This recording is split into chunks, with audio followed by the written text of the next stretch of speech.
บ่เข้าบ้านย้อนให้เขาให้กันบ่หรือว่าจะบ่ได้ชนค่อยมุดมัดค่อยรำคาญเถียงขึ้นเถียงโตว่าไงผู้นี้มันมาเว้าสู่ฟังผู้นี้ก็เว้าสู่ฟังไปดิบ่ต่างคนต่างเว้าบ่ได้เว้าสู่ฟังดอกมีแต่เถียงนั่นแหละอีปานมันสิว่าผมก็ค่อยนี่ได้เทื่อเดียวก็บ่ใช่มื้อหั่นแล้วเขาก็บ่ได้ชนนำค่อยดอกเถียงมันมากกว่าเป็นฟังอันนั้นอันนี้นี่นั่นคนละเจ็บประสาทเรื่องของชูบ่ต้องว่าผู้ฟังกูจะเฮ็ดแนวใดเรื่องของชูกูเจ็บประสาทจะมาสอนกูแบบนั้นน่ะโอ้ค่อยน่ะนั่นดอกคนเฮาเนาะก็บ่มากนะเนาะแน่ๆบ่นิสัยก็คันเว้าแล้วว่าตัวหน้ากันโนดไผบุตรไผแนวใดแล้วเว้าตัวหน้าบ่พอใจว่าตัวหน้ากันแล้วบ่ต้องถือว่าแล้วเขามากนั้น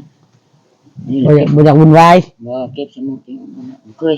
บ้านอันนี้บ่ได้บ้านนี้บ่แม่นเว้าเขานะ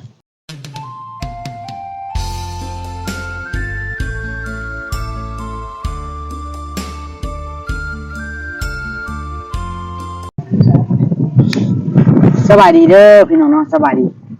พี่น้องกันเบิดสุขสุขคนล้มพี่น้องล้มเลยมื้อนี้ก็มาหายายแก้วอยู่สวนอ้อยพี่น้องน้องบ่เห็นเราอยู่ที่ดินตอนไม่ตอนเจ้าน้ำให้บ่เห็นเพราะว่าเรามาปักหลักอยู่พี่ซ้ำเขาทะเลาะกันแล้วแต่ว่ากันเราก็ย่าเลยล่ะซุมื้อนี้เราก็มาจอดอยู่ทั้งสองคนนั่นก็ย่าทะเลาะกันแล้วเบาลิบอกว่าย่าแล้วอยู่ไผอยู่มันบัดนี้ต่างคนต่างอยู่บอกเมียตู้วันชัยว่าต่างคนต่างอยู่แล้วก็เรื่องยายแก้วพี่น้องเนาะเราก็อยู่ไปเหมาะๆแม่ๆเราเป็นผู้ใหญ่เราบ่อยากยุ่งกับไผยายแก้วแฉบตาพี่น้องล้มก็เดือน3เดือน4เดือน4เดือนสงกรานต์แล้วยังล้มอยู่เลยมามื้อนี้ก็มาหายายแก้วพี่น้องเนาะสิมาเว้าเรื่องห้องน้ำแล้วพอเรื่องห้องน้ำแล้วก็ ให้เราอดไปก่อนพี่น้องเนาะเพราะว่าทางผู้ใหญ่เพิ่นกันยังที่โพงเงินอยู่เพราะว่ายังบ่ได้ฮ้อนยามฝนเทื่อดอกมีแต่ว่าให้เราอดไปก่อนเพิ่นบ่ตัวดอกคันเพิ่นได้เว้าแล้วนะพี่น้องเอ้ยเนาะญาติเราคลองนะเพราะว่าแล้วมันดนเลยเอาเว้าน้ำลาวดนแล้วเป็น10เดือนแล้วแต่ว่าก็ยังบ่ได้มีความคืบหน้าเลยมาแจ้งเราว่าอีกทีนึงเนาะแล้วก็มาลิ้นน้ำลาวเรื่องน้ำสร้างน้ำสิ่งมีปัญหากันอยู่ครับทางชาวเทืองเราว่าบ่อยากใช้ย่านลุงวันชัยให้บ่รีบอกแล้วบ่ให้กันมันบ่เกี่ยวกับลุงวันชัยสร้างมันเป็นสร้างรวมเนาะบ่รีบอกตัดแล้วถ้าอยากใช้ก็ใช้บ่อยากใช้แล้วก็แล้วมันเป็นสร้างรวมเด้พี่น้องมันบ่ได้เกี่ยวกันสร้างกับมันบ่ได้แม่นสิทธิ์ของลุงวันชัยแล้วก็บ่แม่นสิทธิ์ของเมียเราชาวเทืองเราอยากใช้แล้วก็ใช้แล้วบ่อยากใช้แล้วก็มันแบบว่าบ่อยากให้เล่าญาตินะญาติลุงวันชัยก็จักเล่าญาติเรื่องใดในเมื่อมันบ่ได้เกี่ยวกับลุงวันชัยสิญาติลุงวันชัยก็บ่เป็นเนาะไปลองเลยมามื้อนี้จะแก้วเพื่อหลานหาบ่เห็นนี่แหละบ้านใช้ไปเป็นอย่างนั้นเรื่องน่ะบ่ได้แล้วก็ได้เฮ็ดประสาทก่อนมากยังน่ะมักม่วงสบายดีไปเฮ็ดงานที่ว่าบ่ตะขอนะอันนี้ข้าวแดงมันได้ครบ1กิโลนึงหน่อไม้ก็ดีได้น้อยนึงได้ไปนี่ว่าค่ากระทิ้งบ่หากระทิ้งดีได้ฮะตีไม้หน่อยนี่ไม้ก็ได้นี่เด้อแล้วบีบมันน่ะบีบที่เขาเสือเอาสบายดีก่อนหนาวบ่แม่เฒ่าสบายดีหนาวแล้วอยู่นี่ก็หนาวเด้ออัดเพิ่นแล้วก็อุ่นแล้วกลางคืนน่ะโอ้แทบสิบ่ได้เมื่อใดจ้ะเนาะเมื่อกุมแล้วก็เงินหั่นบ่ามื้อชื่นหั่นก็เมื่อเงินหยังเมื่อเบิ่งเฮือนเบิ่งซ่านค่ำแล้วมาเมื่อจอบเนาะเมื่อเจาะเมื่อหยังแล้วเมื่อเบิ่งหั่นแล้วว่าย่านพวกนั้นให้กันเขาหย่าแล้วเขาเช้าคิดกันแล้วบ่เขาเช้าแล้วเด้ค่อยบอกกันเมียตัวกันใช้ล่ะมันบ่เกี่ยวกันว่ะอยู่ไผอยู่มันบอกมันแน่อยู่ไผอยู่มันแล้วก็แล้วคันเรื่องที่ให้ค่อยไปให้อันเมียตัวกันใช้โลดมันก็บ่คือค่อยใช้เขาเฮ็ดหัวเนาะเขาก็อยากปลูกอยากฟังแหละค่อยใช้เขาเด้ทำอิฐเฮาสิไปฟังแต่ผู้นึงผู้เดียวก็บ่ได้เด้ในเมื่อเขาเฮ็ดหัวเฮ็ดหยังเขาก็ย่านเหยียบต้นกล้วยต้นหยังเขาน่ะเฮาก็เห็นใช้เขาได้ตัวนี้แม่นเบิดเรื่องมันชาวเทืองย่าน ตัวมันใช้ให้เรื่องน้ำสั่งแล้วบ่ให้ดอกไปถามแล้วบ่ให้ดอกแล้ววะบ่เกี่ยวกัน เราก็สิให้พี่สังมันก็บ่ว่าเพิ่นดอกมันก็ได้ เพราะว่าบางเทื่อเด็กน้อยย่วงแล้วก็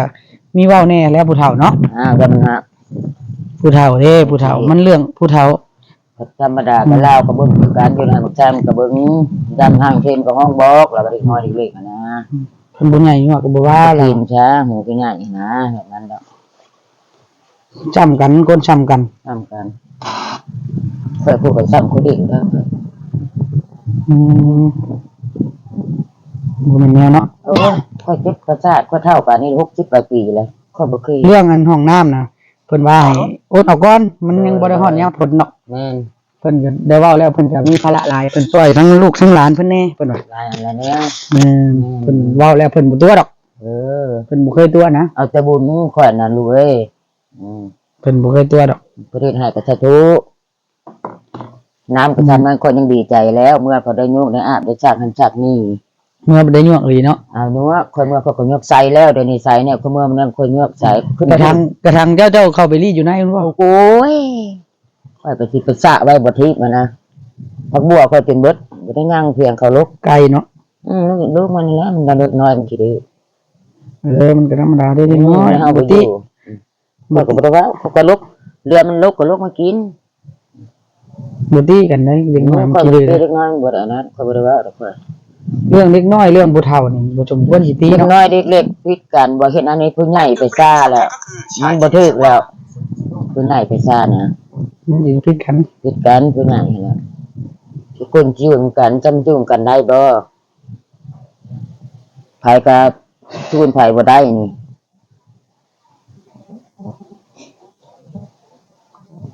ไผมันก็บ่ไผเพราะมันน่ะ โอ้เดี๋ยวก็ปอกประกาศมีหยังบ่ค่อยเมื่อยามฝนก็จะมาปลูกเบิดปลูกจัก2คุมนี่ทั้งทุ่งหัว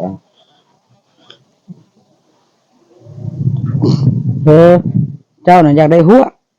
ได้หัวเดี๋ยวข่อยน่ะข่อยจะปลูกเครื่องหั่นล่ะ อืม ปลูกบ่แม่นได้ปลูกอันนั้นปลูกบักมีปลูกบักม่วงมีหยังหั่นแหละ ห้องน้ำยังบ่ได้ซักสิเอาหัวบัดนี้คันได้ห้องน้ำแล้วยังพอใครเนาะ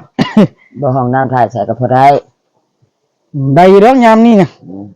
ยามฝนแล้วเจ้า น้ำผลพุ่นแล้วน้ำผลก็ปลูกเดือน7เดือน8พุ่นน้ำผลก็ได้ ตั้งแต่ข่อยมาหาเจ้าแล้วข่อยบ่สบาย ค่อยก็เบิ่งติดตามอยู่บ่าก็จะเป็นไข้แต่ว่าในโทรศัพท์แล้วไปเยี่ยมแถวนั้นอยู่เหนือ แม่เป็นไข้ ใส่ชะโลมมา7ถุงแล้วเราเอาหา 7ถุง 7ถุงแล้วเราออกนะฮะ เงิน3-4ล้านบ่ทีเลยข่อย ข้อนี้แล้วให้เขาคนว่าสิแล้วเบิ่งนู้นผู้มีโทรศัพท์มันเบิ่งนี่นะเบานี่สิไข้ข่อยว่าบ่เห็นแล้วมาเราต้องสู้นักข่อยว่าเราต้องเป็นหั่นนะเลยละพากันเปิดเบิ่งแล้วเห็น อืม โทรศัพท์อีหลาย ข่อยไปเยี่ยมตอนนั้น เห็นบ่ส พากัน บาย เปิดเบิ่งเบิด กินข้าวกันยังเจ้าน่ะ มื้อเช้านี่บ่ อืม ค่อยอ้อเครียดคือนี่ยิบมึงดอกเครียดน้อยก็อ้อยก็ห่มเด้นะหมอเด้ เออ หน่อไม้ก็ให้หาก็ได้เท่านี้แหละเพิ่นได้ไปฮอดใส่เนาะเด้ฮะก็น้ำมันก็ทิ้งอยู่ มันก็ทิ้งมันไปใครน่ะ พูดเล่นว่าวอยู่พุ่น ในน้ำตลอดป่ะ น้ำตลอดเขายันเขาจับมันไผก็บอกว่าบ้านน้อยนี่ ว่านี่เห็นรถจีนบ่ แล้วจีนมาจอดในบ้านนี่ไม่เท่านี่เราบอกไม่เท่ากับหมู่ในบ้านนี่ อืม เบิ่งเด้อปกติว่าไปใส่จุป้ามันใส่โซ่เมียนเขาบอกไปทางนี้หมดนั่นนะ ใช่โซ่มันยังไง เอาบ่ให้มันออกหนทางมันหยังเลยญาตินั่นแหล้ว ยันบอกว่าพังเนาะ อันบอกว่าพังมันคือว่าถ้ามันก็คนในนั้นบอกนิ่มก็ลืมเดี๋ยวนี้ อืมไปใครลูกเจ้าน่ะมอนพ่อกระทิง ก็แก้ไม้อยู่สมพัดคุณได้ แก้มาดูทานน่ะ แก้ในจ้างรถนึง50คันบ่ฮั่นว่า ไปตัดพร้อมบ่ บ่เขาตีตัดหรือมันโอ้ยมันเองแล้วตัดนอกจากเราไปสั่งแล้ว ไปชื่อเอาโน่นน่ะก็ได้ แม่บ่ ชื่อไม้น่ะ เราชื่อหั่นแล้ว เราจูดก็ไผ่นั่นน่ะ ฮะ จูดก็ไผ่ก็เก่งแท้ เรียมันหั่นแล้ว ว้าเด้อ เคยเฮ็ด จูดก็เก่งแท้ เอาลงแล้วก็จูดโอบดินแล้วก็ได้จูดแล้วก็มันเบิดควันแล้วก็อัด2-3มื้อแล้วก็ควัดมันนี่แหละ ก่อนเราไปขาย พอดพันในแอร์แล้วสิไปขายพังของเขาจ้าง เออ อืม แล้วเราไปขายบ่อนไป แอร์ฮัทแล้วเป็นผู้ห้าแล้วก็พ่อกระเท่งนี่แล้วไปส่งนั่นลาตีได้ข้างหันเวียนหั่นเด้บ่ตีนกมาเด้ไปส่งทางนั้นแหละตัวนกมาเด้ในบ้านหนูแง่แหละ เพิ่นก็ขายเนาะ แล้วเป็นผู้ห้าแล้วก็ให้ผู้นี้แล้วไปขายให้หาไปส่งให้มีหยังให้แหละไปที่จะไปผู้ห้าแล้วปีนี้จะให้เฮ็ดหน้าน้ำขอนตา ก็ได้กินข้าวเนาะ พอได้กินข้าวหยังคันนำเฮ็ดหน้าน้ำมันสิเฮ็ดบุญเฮ็ดหยังหาพ่อหั่นแหล้ว เขาสิเฮ็ดบุญเฮ็ดปีชังหาแล้วเขาไม่ผู้อื่น เขาก็นับถือกับพ่อคือแม่นี่ มันจะเหมือนแนวก่อนเว้าเรื่องอันชาวเทืองก็นั่นน่ะเขาบ่ให้ดอกค่อยถามเขาแล้วชาวเทืองแล้วเราแวงไปเองเนาะ บ่แบบว่าบ่จะให้เขาไปเหยียบไปหยังบ่นี่ได้เขาก็บ่ฮู้นะ เพราะมันเป็นไปบ่ได้ เขาก็ คนอยู่นํกันน่ะมันเหยียบมันต้องเหยียบดินกันอยู่แล้ว เพราะว่าแต่ค่อยมันว่าถ้าค่อยลีกเลิกคันแบบนี้ เมียตู้วันชัยก็ซ้ำนั้นแล้วชาวเทืองก็ซ้ำนั้นแล้วเลยให้กัน ที่จริงน่ะ แม่ อยู่นํกันน่ะมันดีแล้ว มันถือกันแล้วก็ลูกกูได้นั่นก็ได้ เพิ่นพูดกันในบางขี้บักหลาเท่านั้นเนาะ โอ้ยเว้ากันเว้าแล้วเขาแล้วก็บ่ได้เบิ่งหน้าเขาอีกล่ะปั่นก็จักแบบใดก็สิว่าเท่าแล้วก็ได้บ่ได้ดอกเรื่องเขาค่อยไปชนกัน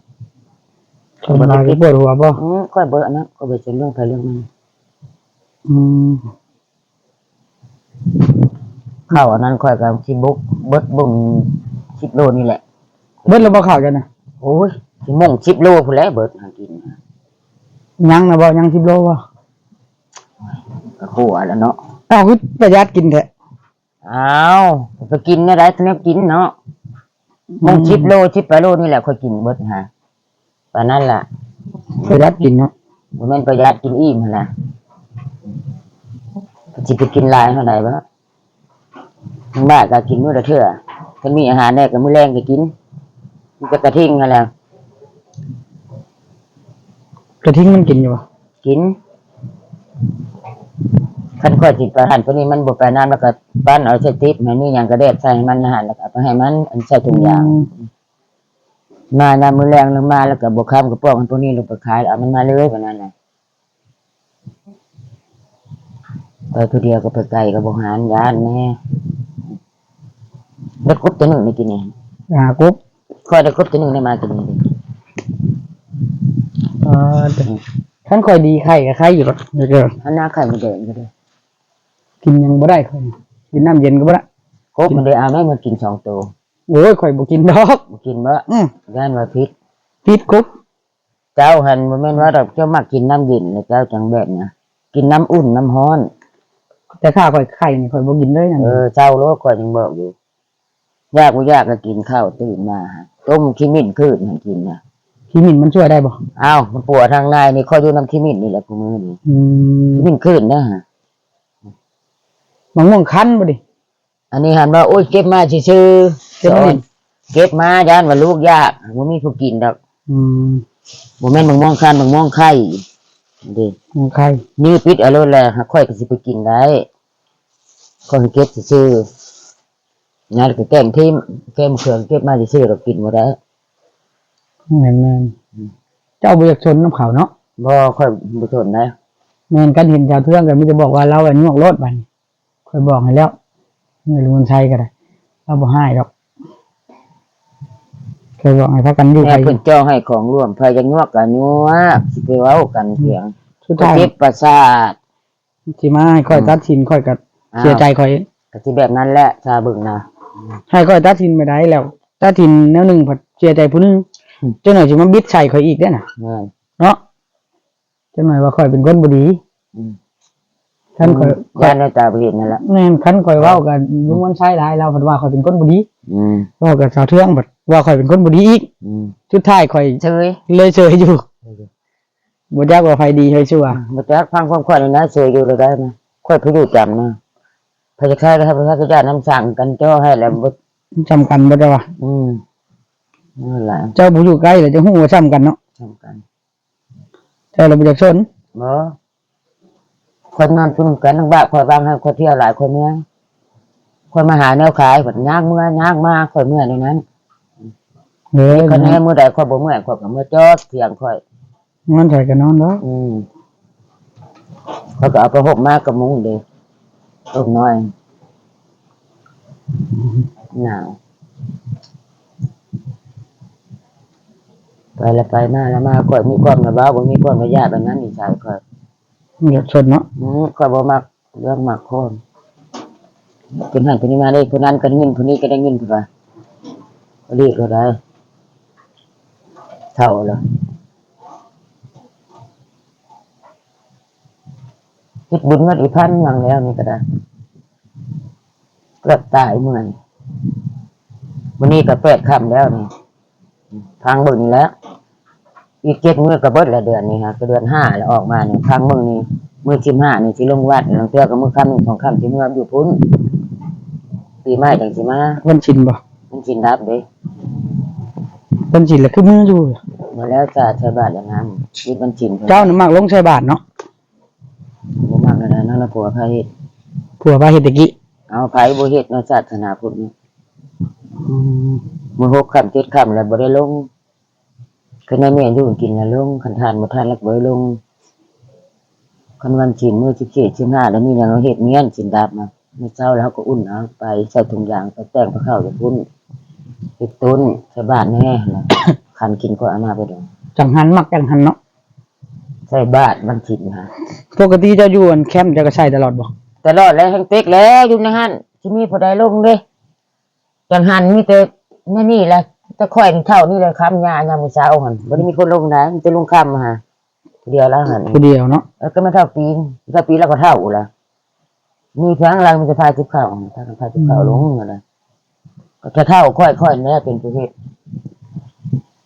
ข้ามเนี่ยพอทม นี่พ่อทุ่มนี่แล้วจังหันมีเพิ่นก็เอาลงก็ให้เพิ่นนั่นแหละ ยายเคนน่ะเนาะลง แต่เกณฑ์บ่มักลงได้ ม มันเข้าอันนั้นมันบ่มักลงก็ได้โดยเกณฑ์เว้นว่าจะมันชินดาว แล้วเขาเยซูบ่ เว้นว่าจะมันชินดาวค่อยชวนมันมีหยังไปเกณฑ์ไปแจ้งมาเข้าซอยกูแน่หลายแน่ได้เจอกูเมื่อยแล้วมันมาซอยเฮ็ดซอยนะกลางคืนไปนอนรอกเขามื้อใดสิอันนั้นเฮ็ดเมียนเป็นจุกเมียนแบบนั้น มักเข้าวัดอยู่เจ้าก็ ดู เออบุญชวนบุญบาปชวนบาปเด้ นี่ คน นี่ มันหลีกกันบ่ได้เด้บาปนี่ บุญที่ชวนบุญบาปชวนบาปมีความเจ้าว่า ขนาดเนี่ยครูยังซายังบ่รอดนะ โอ้ย เพิ่นยังเฮ็ดบุญแล้ว เพิ่นแห่งเต็กหรือว่าเพิ่นก็ยังแต่เอาแม่นเว้าดอกความตายมันหลีกบ่ได้เอาแต่บุญแต่กรรมเอาแต่เฮาถือมาผู้เป็นชินเป็นธรรมเราอยู่เทิงฟ้าเพิ่นเบิ่งเพิ่นแย่งเพิ่นคอยน่ะผู้ใดเนี่ยใดก็ได้มันมรหกละเฮ็ดคือเขาว่าบ่มีแล้วน่ะก็จุดไผทิ่มเบิดแล้วหม้อแม่มันจะอยู่พุ่นล่ะเพิ่นน่าแทนพุ่นล่ะ